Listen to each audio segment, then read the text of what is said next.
Girls, welcome back to my channel blushing beauty. कैसे हैं आप सब? आई होप कि आप सब अच्छे होंगे, हैप्पी होंगे एंड मोस्ट इम्पॉर्टेंट थिंग आप सब सेफ़ होंगे। गर्ल्स, आप सबका और आपकी फैमिली का सेफ़ रहना बहुत ज़्यादा ज़रूरी है, इसलिए आप अभी घर पे रहिए एंड सुरक्षित रहिए।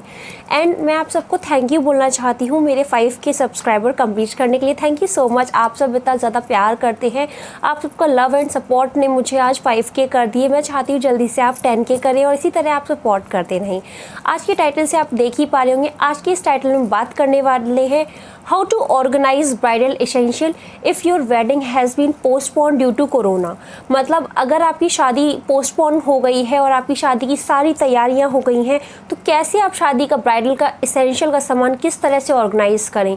ये एक जो क्वेरी है ये स्पेशली मेरे पास आई थी, इसीलिए मैं आपके साथ ये वीडियो शेयर कर रही हूँ। इस लॉकडाउन में बहुत ज़्यादा हम लोगों को परेशानियों का सामना करना पड़ रहा है, लेकिन सबसे ज़्यादा इम्पॉर्टेंट चीज़ है अगर हम सेफ़ हैं तो सब कुछ है। मतलब अगर जान है तो जहान है, तो आप सबका सेफ़ रहना ज़्यादा ज़रूरी है। तो सेफ़ रहते टाइम पे आप इस बात का खास ख्याल रखिएगा। अगर आपके परिवारजनों के बीच में कुछ रिलेटिव्स के साथ मतलब जो शादी के नियम बनाए गए हैं उन नियमों के साथ शादी हो रही है, तो आप उस टाइम पे अपनी वेडिंग को ऑर्गेनाइज़ कर सकते हैं। लेकिन कुछ भी वजह से आपकी वेडिंग पोस्टपोन हो गई है, 1 महीने, 2 महीने, 6 महीने, साल भर, तो आप उस केस में अपना सामान किस तरह से ऑर्गेनाइज़ करनी है। बहुत ज़्यादा परेशानियों का सामना तब करना पड़ता है जब हमारी शादी की डेट बिल्कुल 10 दिन के अंदर ही है और हमारी बिल्कुल पैकिंग हो चुकी है। गर्ल्स, इतनी सारी शादी की शॉपिंग होती है, पैकिंग होती है, हर चीज़ होने के बाद जब शादी पोस्टपोन हो जाती है तो बहुत ज़्यादा माइंड अपसेट हो जाता है। बहुत ज़्यादा ऐसा फील होता है कि मतलब एक ये तो वो इंसान फील कर सकता है, वो लड़की फील कर सकती है जिसकी शादी पोस्टपोन हुई हो, क्योंकि जब शादी पोस्टपोन होती है तो अंदर से बहुत ज़्यादा अजीब फील आता है एंड इरिटेशन भी होती है। इतना ज़्यादा जो प्लान किया होता है सारा प्लान चौपट हो जाता है। तो इस चीज़ को आपको फील नहीं करना है। मैं आपको बताने वाली हूँ आप किस तरह से अपना सामान को ऑर्गेनाइज करेंगे। अगर आप मेरे चैनल में पहली बार आए हैं तो इस चैनल को कर दीजिएगा सब्सक्राइब, मेरे वीडियो को एक लाइक कर दीजिएगा एंड अपना प्यारा सा कमेंट ज़रूर कर दीजिएगा।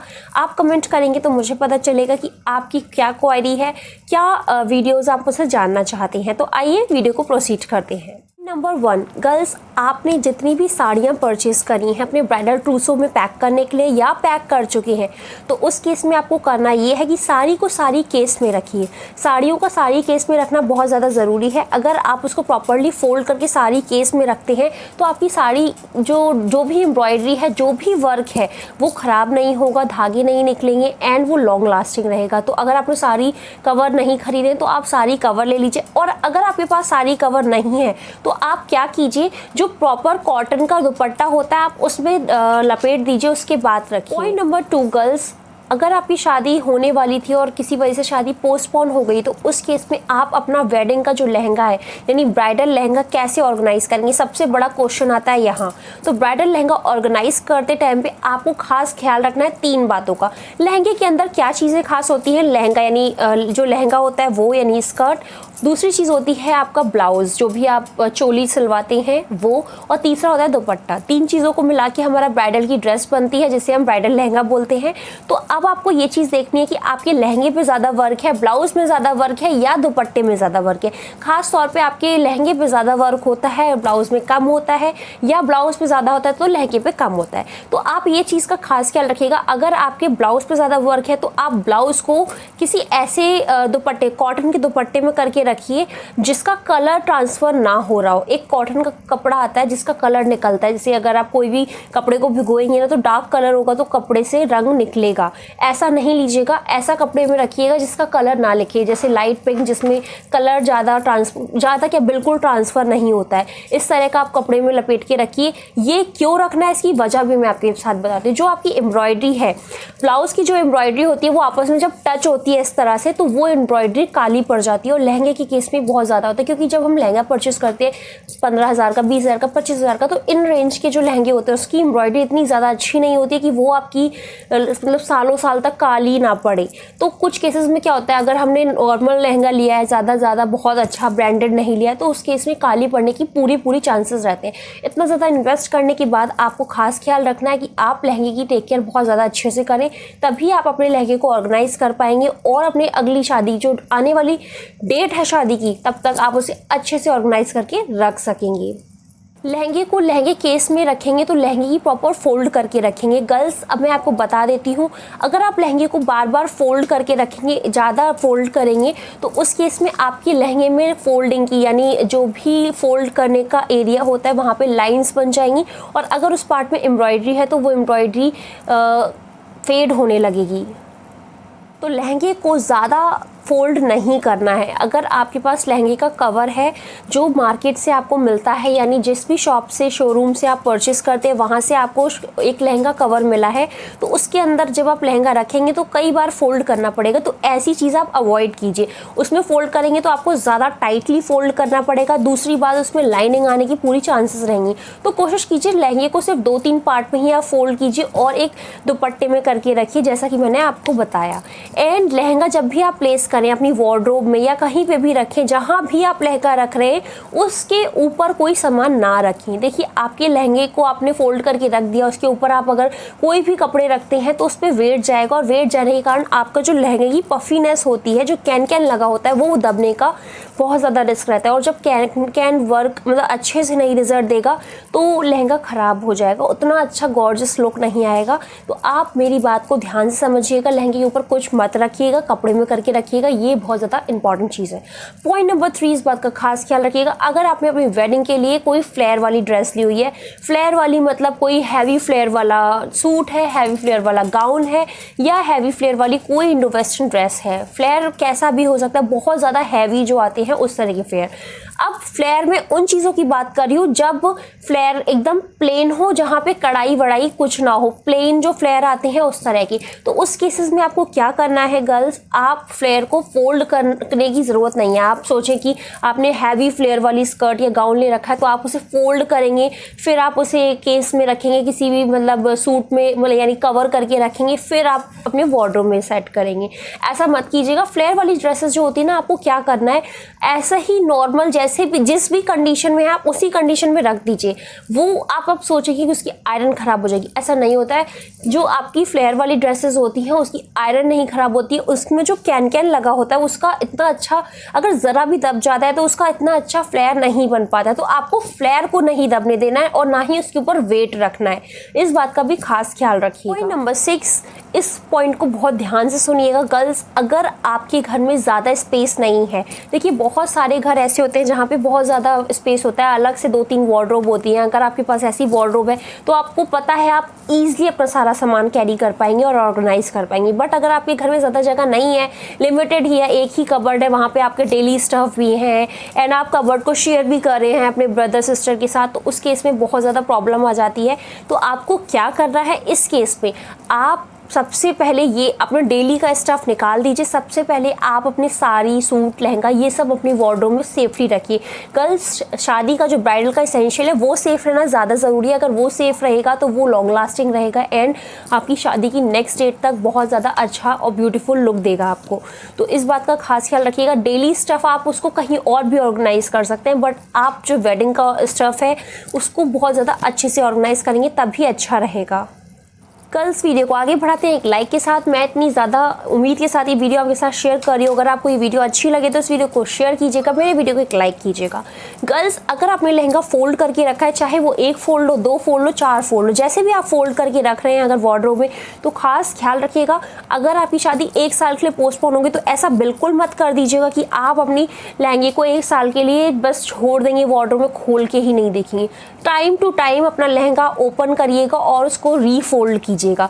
इससे क्या होगा, जब आप फोल्ड दोबारा करेंगे तो जहाँ पहले से फोल्ड किया होगा वहाँ लाइन नहीं बनेगी, नई तरीके से फोल्ड होगा तो ओवरऑल अलग अलग जगह से फोल्ड होगा। ये नहीं कि एक ही जगह फोल्ड करके रह गया, दब गया और लाइन बन गई।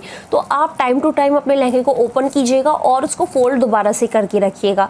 ये आप करेंगे, जितना ज़्यादा आप ध्यान से रखेंगे उतना ज़्यादा अच्छा रहेगा। तो आपका लहंगा है ब्राइड, आपको टेक केयर करनी है, कैसे करनी है ये आप बहुत ज़्यादा अच्छे से जानते होंगे, तो ये बात भी खास ख्याल रखिएगा। नेक्स्ट पॉइंट में मैं आपके साथ शेयर करने वाली हूँ ब्राइडल चूड़ा के रिलेटेड। ब्राइडल चूड़ा अगर आपने खरीद लिया, ऑब्वियसली अगर आपने शादी की तैयारियां कर ली हैं, पैकिंग कर ली है, तो आपने ब्राइडल चूड़ा परचेस किया होगा। ब्राइडल चूड़ा को कैसे आपको स्टोर करना है, खास ख्याल रखिएगा, ब्राइडल चूड़ा को आप ब्राइडल बॉक्स में ही रखिएगा, जो चूड़ा बॉक्स आता है उस पर रखिएगा। लेकिन यहाँ पे एक और कंडीशन है, अगर आप चूड़े को लॉन्ग लास्टिंग बनाना चाह रहे हैं तो उस केस में आपको करना ये है, चूड़े के ऊपर और नीचे जो बैंगल बॉक्स होता है उसके नीचे आप पहले कॉटन का एक लेयर लगा दीजिएगा, फिर साइड में भी लेयर लगा दीजिएगा और चूड़ा रखने के बाद ऊपर भी कॉटन की लेयरिंग कर दीजिएगा। चारों तरफ से कॉटन कर दीजिएगा बॉक्स में, वाइट कॉटन। इससे आपका जो चूड़ा है उसका जो भी वर्क है वो ख़राब नहीं होगा, वो काला नहीं पड़ेगा, बहुत ज़्यादा लॉन्ग लास्टिंग रहेगा। आप यकीन मानिए, अगर मैं चूड़ा की बात नहीं कर रही हूँ, मैं तो सिर्फ अपने ईयरिंग्स की बात कर रही हूँ। अगर मैं एक ईयरिंग भी परचेस करती हूँ तो उसे कॉटन में रखती हूँ, अगर वो काला ना पड़े।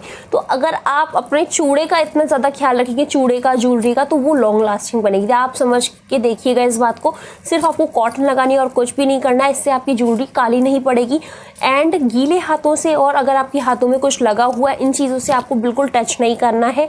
परफ्यूम आपको बिल्कुल नहीं यूज़ करना है अपने क्लोथ्स पे, ना ही आपको अपने चूड़े पे, या ना ही ज्वेलरी पे, क्योंकि परफ्यूम आपकी चीज़ों को ब्लैक करती है। इसलिए परफ्यूम जैसी चीज़ आपको बिल्कुल यूज़ नहीं करनी है। कल जब बात होती है हमारे शादी की यानी वेडिंग की, तो हम तैयारियां करते हैं हल्दी, मेहंदी, संगीत, विदाई, शादी का दिन, रिसेप्शन, ये 6-7 फंक्शन की तो तैयारियां करते ही हैं। साथ के साथ हम तैयारियां करते हैं अपने हनीमून की।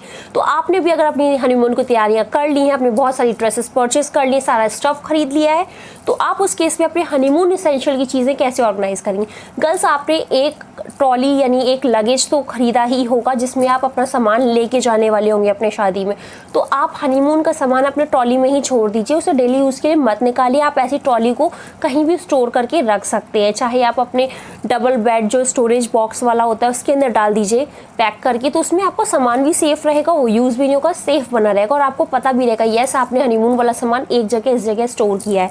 तो इस तरह से आप कैरी कर सकते हैं अपना हनीमून का सामान। आगे बढ़ते हैं वीडियो को एक लाइक के साथ। बात होती है ब्राइडल की, तो ब्राइडल की ऊपर से लेकर नीचे तक की हर चीज़ों की बात होती है। तो क्यों ना ब्राइडल सैंडल्स की बात कर लेते हैं। सैंडल्स को आपको कैसे ऑर्गेनाइज करना है। गर्ल्स, सैंडल्स जब भी आप परचेस करें तो एक बॉक्स में आप लेते हैं, चाहे कोई भी टाइप के सैंडल्स हो।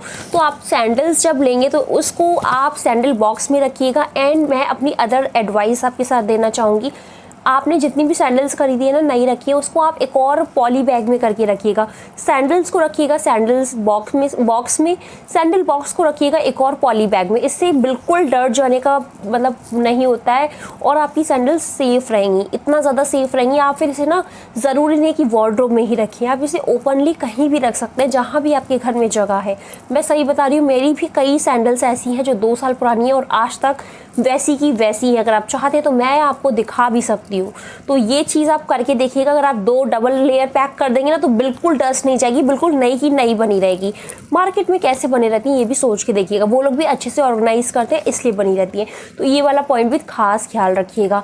अब आगे बढ़ते हैं वीडियो में एंड बताती हूँ। गर्ल्स, आपको पता है आपकी शादी की डेट पोस्टपोन हो चुकी है, यानी नेक्स्ट डेट की आप वेट करें। तब तक आप अपने पार्लर वाली दीदी को इन्फॉर्म कर दीजिएगा कि आपकी डेट पोस्टपोन हो गई है। आप थोड़ी बहुत बातचीत करके रेट्स ऊपर नीचे करवा सकते हैं, जो भी आपका और आपकी पार्लर वाली दीदी से बनता है, जैसे भी बनता है वो आप करवा दीजिए। मेहंदी वाले को आप इन्फॉर्म कर दीजिए एंड ज्वेलरी वाले को भी इन्फॉर्म कर दीजिए। ये सारी चीज़ें आपको टाइमली करना बहुत ज़्यादा ज़रूरी है अगर आपकी शादी की डेट पोस्टपोन हो चुकी है। गर्ल्स, ये मैंने अभी आपको पार्ट 1 बताया है। ये पार्ट 1 में कुछ चीज़ें रह गई हैं, कुछ चीज़ें और बतानी है। एक लास्ट टिप आज ही पार्ट 1 की वीडियो में, इसका पार्ट 2 मैं लेके आऊँगी। पार्ट 2 में ये बताऊँगी कि अगर आपकी शादी पोस्टपोन हो गई है तो आपको क्या क्या करना चाहिए इमीडिएटली, बहुत ज़्यादा ज़रूरी है। अगर आपकी शादी पोस्टपोन हुई है तो आपको बहुत सारी चीज़ें जो तुरंत करनी होगी। तो मेरी पार्ट 2 का वेट कीजिएगा, कमेंट करके बताइएगा नीचे। अगर आप पार्ट 2 चाहते हैं तो जल्दी से वीडियो शेयर करूँगी। अब लास्ट पॉइंट जो मैं आपके साथ शेयर करने वाली थी वो थी मेकअप से रिलेटेड। गर्ल्स, कपड़े एक्सपायर नहीं होते, ऑर्गेनाइज किए जा सकते हैं, लेकिन अगर आपने स्किन केयर, मेकअप का ये सारा सामान खरीद लिया है तो वो एक्सपायर होने की पूरी चांसेस है। शादी अगर पोस्टपोन हो गई है ज़्यादा लंबे टाइम के लिए तो उस केस में आपको कैसे क्या चीज़ चेक करनी है, आप मेकअप किट लेके बैठ जाइए और एक एक चीज़ की एक्सपायरी डेट चेक कीजिए। अगर आपकी 1 साल के अंदर की है एक्सपायरी डेट तो वो प्रोडक्ट आप यूज़ में निकाल लीजिए, और अगर आपको लग रहा है कि एक्सपायरी होने वाला है वो तो यूज़ में कर लीजिए, और एक्सपायरी नहीं होने वाला है तो आप वो स्टोर करके रख दीजिए। ऐसे करके आप मेकअप किट को भी ऑर्गेनाइज कर सकते हैं। इससे आपका बहुत सारा सामान ऐसा होगा जो आप रख पाएंगे और बहुत सारा सामान ऐसा होगा जो आप यूज़ करेंगे। तो इस चीज़ का भी खास ख्याल रखिएगा, एक्सपायरी डेट ज़रूर चेक कर लीजिएगा। मेरे साथ ऐसा ही हुआ था एक्चुअली, शादी के टाइम में मैंने कुछ परफ्यूम्स खरीदे और मैं यहाँ पे आई, अभी अब मैं अपने मायके में आई हुई हूँ, आप देख पा रहे होंगे। अभी थोड़ा सा बैकग्राउंड भी चेंज है और ना अभी मेकअप भी नहीं किया है, जस्ट सिंपल ही बैठ के वीडियो बना रही हूँ क्योंकि ज़्यादा चीज़ें मैं लेके नहीं आई थी और अभी लॉकडाउन में मैं खुद यहाँ रह गई हूँ। तो इस केस में वीडियोस तो आपके साथ शेयर करने ही थे, तो इसलिए मैं ऐसे ही रैंडमली बैठ के आपके साथ ये वीडियो शूट कर रही हूँ। तो मैंने भी देखा अपना जो लास्ट में परचेस किया था परफ्यूम, वो सारे एक्सपायर हो चुके हैं। तो ये वाली गलती आप मत कीजिएगा, पहले से ही देख लीजिएगा। गर्ल्स, आई होप आपको पार्ट 1 अच्छा लगा। अगर आपको ये अच्छा लगा तो इस वीडियो को लाइक कीजिएगा, शेयर कीजिएगा एंड कमेंट कीजिएगा। Thank you so much for watching my video. Have a great day, safe रहिएगा, हैप्पी रहिएगा। Bye bye, take care.